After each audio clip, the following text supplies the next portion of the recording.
to another episode of Musical Chairs with me, Cheer Up Charlie. And today we have the amazing, the wonderful, she's one of a kind, no category, too many years lost in history. She's free to take her crown in glory for 5 more minutes. Tap, tap, tap, tap. She's 6. Woo! And she's also Sophie Isaacs! Hey! Hi, Sophie. Hi, Charlie. How you doing? Good, how are you? Really good. Okay, so if you're ready, we'll get right into the questions. Yes. So my mum always says people in the arts are born with singing and dancing in their veins. Were you born singing and dancing? Yeah, I just came right out of my mum's tummy, singing and dancing. It was always something that I loved doing. My mum loved theatre, and I have a sister that's 4 years older than me, and she was the most incredible dancer. I unfortunately didn't have the dancing skills, but what I lacked in the dancing skills, I think I probably had in the singing skills. That's exactly the same as me. Really? Yeah. My sister and I always used to say, if we could just merge us together, we would be like unstoppable. Whereas if I merged with my brother, I don't think the arts would be the very right place for us. How come? He's not into the arts at all. Oh, I see. Yeah, but definitely from a young age, I absolutely loved it. So to succeed in anything in the arts and any industry, I think having a supportive family makes it so much easier. Are your family from the arts, or are they like mine and know absolutely nothing but still supported you? Do you know what, Charlie? That is one of the most true statements somebody has ever said to me, and amazing from somebody so young.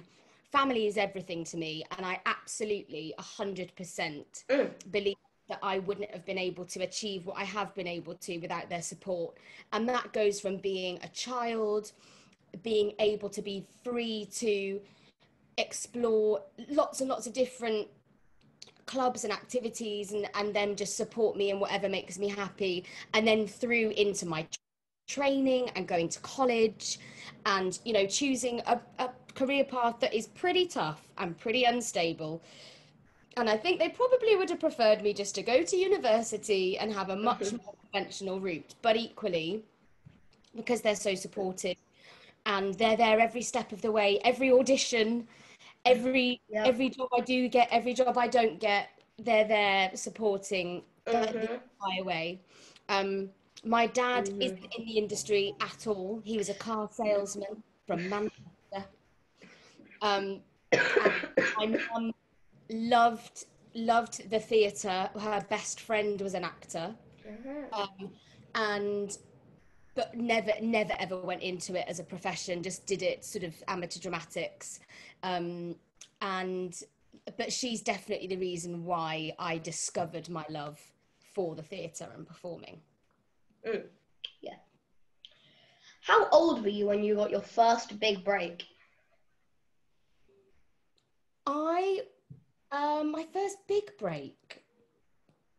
So I was, I would say probably, so my first big job, let's call it the big job, was Legally Blonde. I did the UK tour of Legally Blonde, the very first one. I played Margot, and I covered Elle Woods and Serena as well.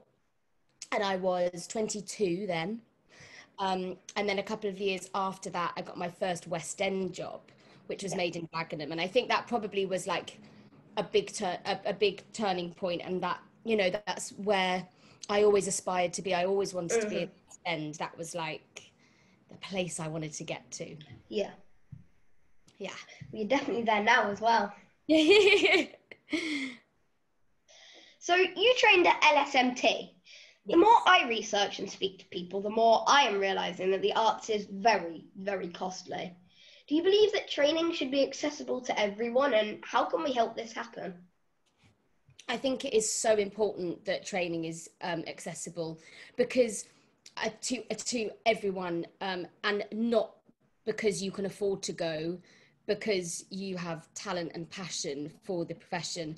And I think the profession needs a vast, wide spectrum of people from all backgrounds, all ethnicities, and a lot of that comes down to access to, like clubs in their communities, to funding. So yeah, I think it's absolutely imperative to have a diverse and interesting and a huge pool of amazing talent. Yeah. So you've had some rather impressive roles, but do you have a favourite and why? Oh, I find this really difficult. I would say Heather's is a huge favourite, an amazing job. First workshop, and then saw the development of that into the run at the other palace that we did, and then our West End transfer, which was incredible. So that was an amazing job, not only from seeing that journey and that process, but also because of the people that I got to meet and work with, who are some of the most passionate, dedicated and talented people I've ever worked with, but also some of my bestest friends. And I think that's a really, really lucky situation to be in, when you not only do what you do and love for your living, but you also do it with your best mates. I mean, that's the best. So, talking of Six, I think the whole arts world got the most amazing boost from the announcement of the Queens moving to the Lyric Theatre for a run. This is a huge move forwards for us and gives us much hope that the show will go on. Hashtag the t-shirts. Very. How much work has been involved in getting this to happen? So, I was at the theatre yesterday. I did some interviews with one of the other queens, Danielle Steers, yesterday. And do you know what? I mean, I knew it took a lot of work. So I didn't quite realise how much. There are 900 seats in the Lyric Theatre, and they are taking every seat out of the theatre and re-spacing them so that they can socially distance. So that's one thing. The stage where it was Thriller that was in the theatre before us, yes, that set is being cleared out, and that show's been there for many years. So that's being cleared out.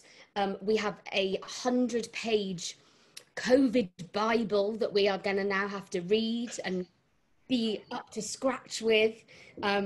There's also this really cool algorithm that NIMAX Theatres has created, and it basically figures out how many people we can have in the theatre per day based on the different types of bookings. So if you had lots of families of maybe 6 people, you could have a bigger capacity because it's less households but more people.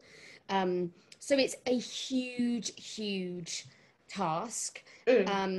Which I think just makes it even more incredible that the producers have the vision and the dedication and the love for their show and for our jobs to bring us back to work.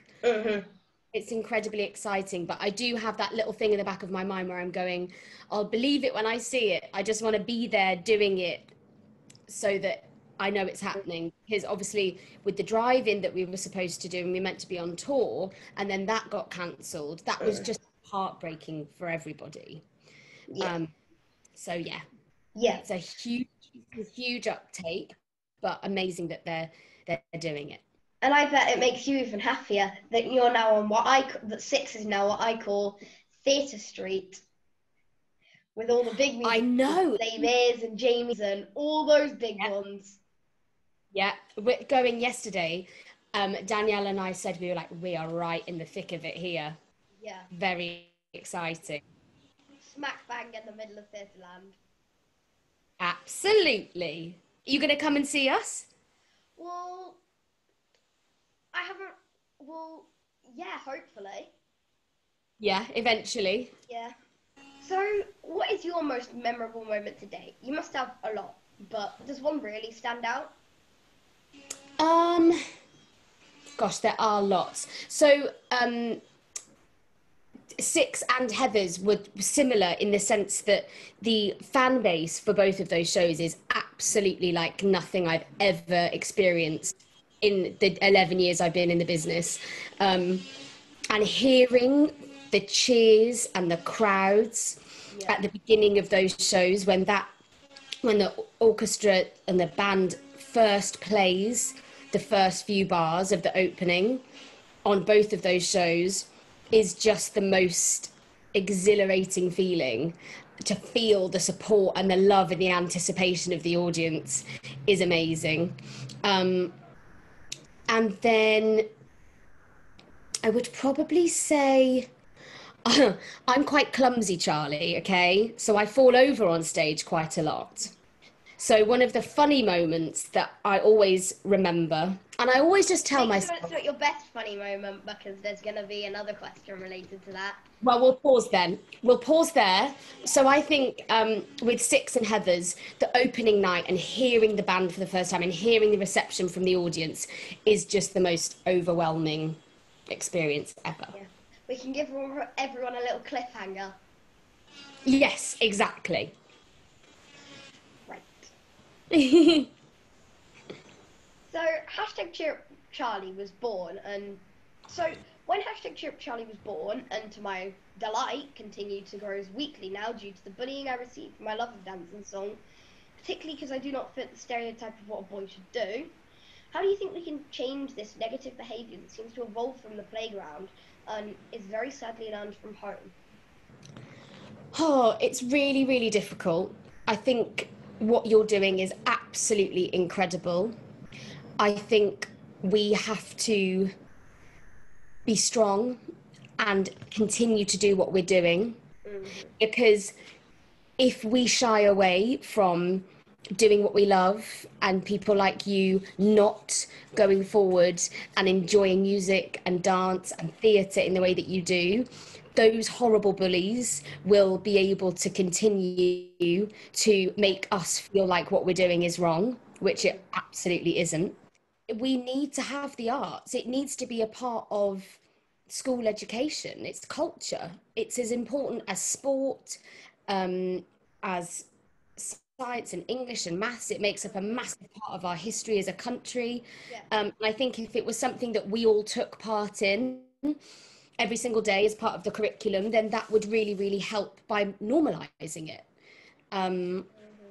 Yeah, I think it needs to start really young in schools, so that, and it doesn't mean that everybody has to love it and want to go to the theatre or go into it as a profession, but an appreciation for its importance.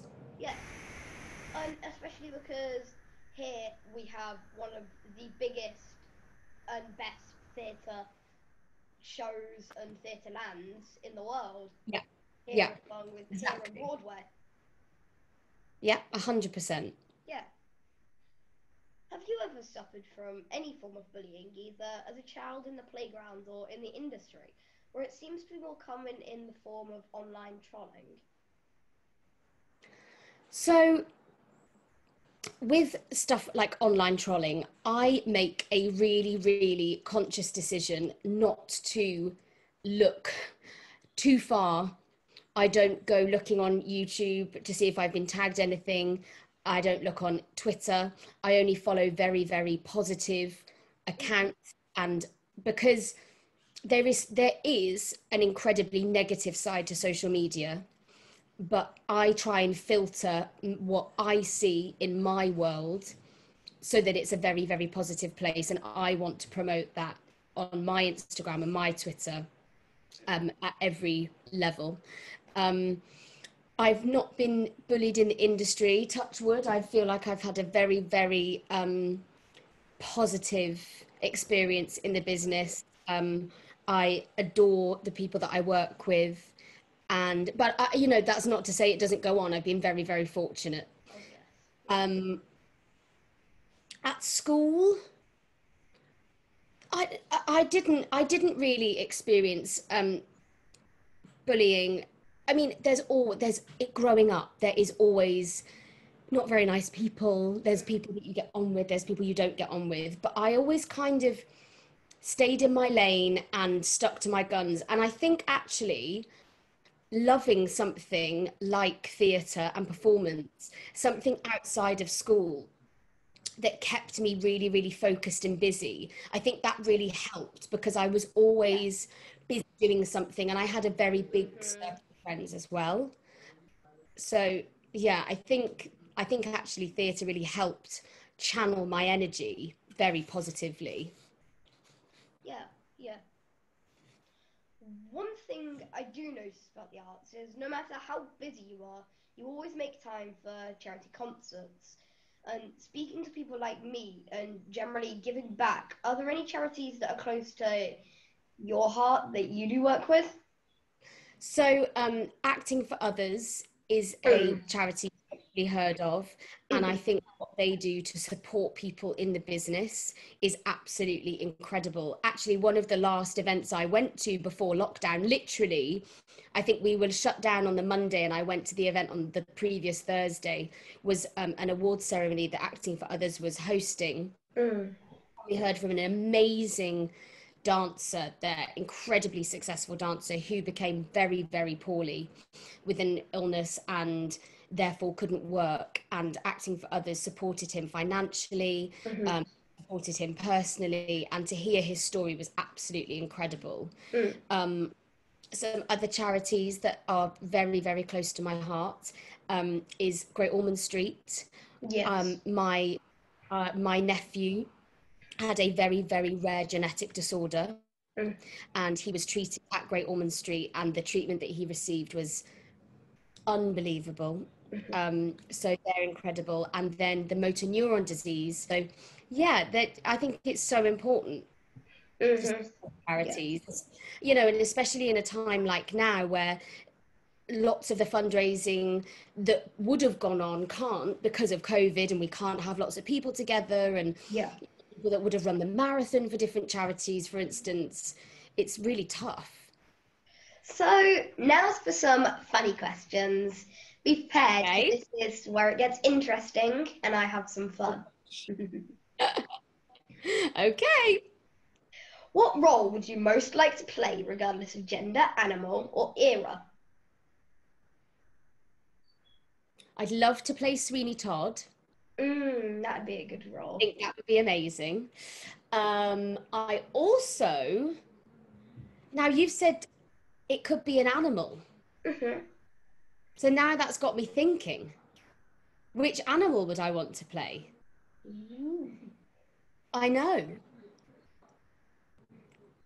Oh, I don't know, but I would quite like to play an animal. I think that would be a hell of a lot of fun. Maybe Pumbaa in The Lion King. Yeah. He'd be fun. I've thought of a role that I'd like to play that's an animal, that is an Yeah. actual animal, not somebody acting as an animal. Oh, which? Go on. Annie's dog. I think that'd be an awesome role. Do you know what I was gonna? Because I'm obsessed with dogs, so I was thinking maybe like 101 Dalmatians. Sandy in Annie's a good one. Toto, the Wizard of Oz. Oh, Toto just sitting in the basket just for the whole show. And you know what? In Legally Blonde, we had Chihuahuas and dogs on tour with us, and I had to have sleepovers with them because I did tricks with them on stage. So I had to have sleepovers with them on tour, and it was the best thing ever. Oh yeah, you say I had to. Oh yes, yes, yes. Very hard life. Having sleepovers with amazing celebrity dogs. I know, somebody's got to do it though, Charlie. You know what I mean? I had to take one for the team. Yep. Sounds more like the team had to take one for you there. Ah. So, I know most people are perfect, but what do you still most get in trouble for doing? Mine is doing everything at 1,000 miles an hour and never being quiet.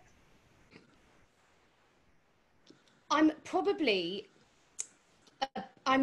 a bit of a perfectionist, but also, I'm a complete perfectionist, but also super, super tidy, which is really annoying for people where I'm like just tidying up after them, putting things away, cleaning up. Where's that gone? Oh, I put it over here, I tied it up. So probably that, and people getting annoyed that I've moved their stuff and they haven't finished with it and I've put it away somewhere that they don't know where it is. Now, I know this will be hard for you, but you still have to amuse the child in me. What is your most disgusting habit? And there are some really bad ones coming out now, so don't worry. And if you really want proof, just ask Jodie. Oh, gosh. Because Jodie had a terrible, terrible one. Tell me what it is. Nope, not putting her back in the hot seat. You want to find that out? You watch her interview. Not putting her back in the hot seat. I think we've already done that enough.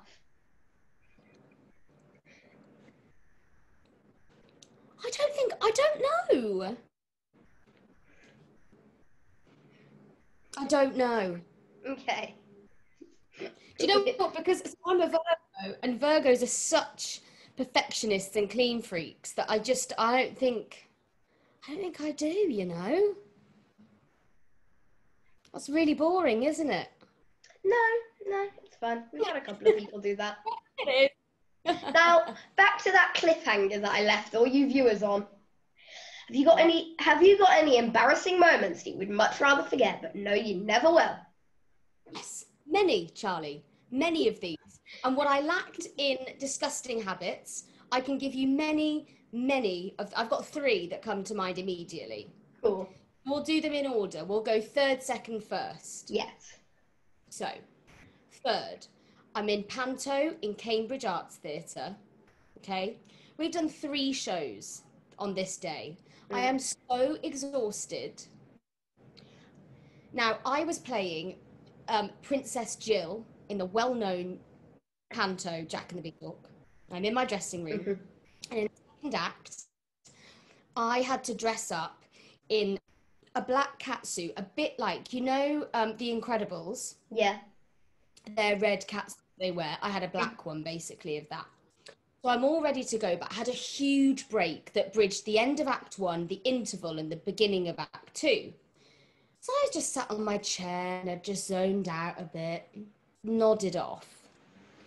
And there was a monitor in my dressing room that showed me the scene that was on the stage to help you be ready, because I had so long, I didn't wait in the wing. It was about 40 minutes. So I'm looking at the screen and I was like, oh, that scene looks really, really familiar. And realised that scene that looked very familiar, I was meant to be in. So I had to run up onto stage so that I could start the scene, and I was very, very late for it. I completely missed my entrance and I felt awful about it. So that is number 1. Number 2 was on stage with Jodie Steele and Tashan, and we were in Heathers, and we were just at the end of Candy Store, and we'd walked up onto the stairs, and there's a big rake at the Haymarket Theatre, so the stage is on a slope, and we're up there, and we all look at each other and we were like, oh my goodness. And the brake underneath the stairs that we were on had come off. So we were just rolling down the stage into the audience. Luckily, somebody saved us and put the brake on, but we were all beside ourselves, nervous laughing. And then number 1 is I'm playing Cinderella in Woking. Act 2, Cinderella comes to the ball. We don't realise it's Cinderella. We think it's a character called Princess Starlight. I go up onto, so there's a big rostra at the back. I go into the ballroom. Everyone's on stage. Craig Grover Horwood's there. All of the ensemble, the Ugly Sisters. Princess Starlight, present me. I come walking down the stairs. Now, the ball gown that I was wearing was probably 5 times the width of me. And I could feel the petticoat getting tucked underneath my feet further and further and further. And Charlie, I fell to the floor in front of 2,000 people. The music was just playing. I then had to scramble back up off the floor, make my way down to Ollie Saville, who was playing the prince, who was just laughing hysterically in my face. Then the audience all started laughing. We composed ourselves and moved on. So falling on the floor on a massive stage in front of 2,000 people is probably the most embarrassing thing that's ever happened. But I'm here to tell the tale, and it's all good. That show wouldn't have by any chance been a comedy, would it? No, but I mean, there was plenty of it. So now's for a round of quickfire questions. Okay, hit me. Chocolate or Haribo? Chocolate. Text or talk? Talk. Heels or flats? Heels. Favourite city? Ooh, LA. Last song downloaded? Last song downloaded. Oh, Adelphi, Cilla Black, because I had to sing it at a charity concert last night. Favourite place to eat? Anywhere with sushi. Superhero power? Oh, flying or invisibility. Okay. First celebrity crush? Peter Andre. Childhood book? Charlotte's Web. That's a good book. Harry Potter house? I don't actually know. Okay. But do you know what? I think Carrie always said that I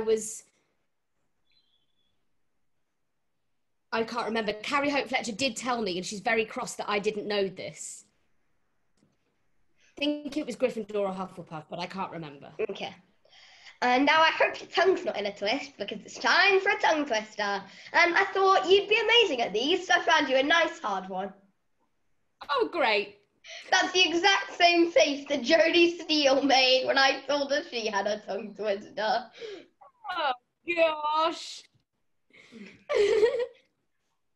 All right, repeat after me, and then you can go on your own. And if you've got anything there that you can use, you can be resourceful and you can maybe type it up on your phone, or you can write it down or something like that. Yeah, be resourceful.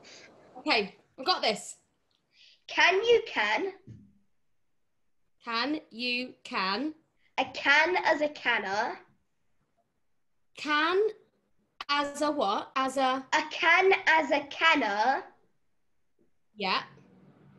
Can a can. Can a can. Okay. My turn? Yep. Can you can as a canner can? Okay, that was all right. Now you're going to do it without the phone. Okay. Can you can? No, I've lost it. No, you had it right now. Really? Yeah, you can had it right. Can as a canner? Can? No.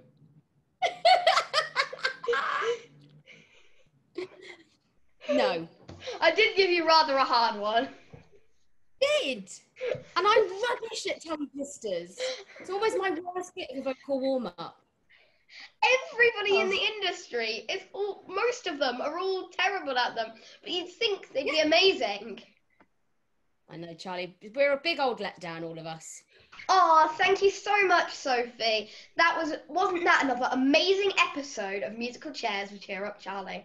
Thank you. It was a real pleasure and a real honour interviewing you.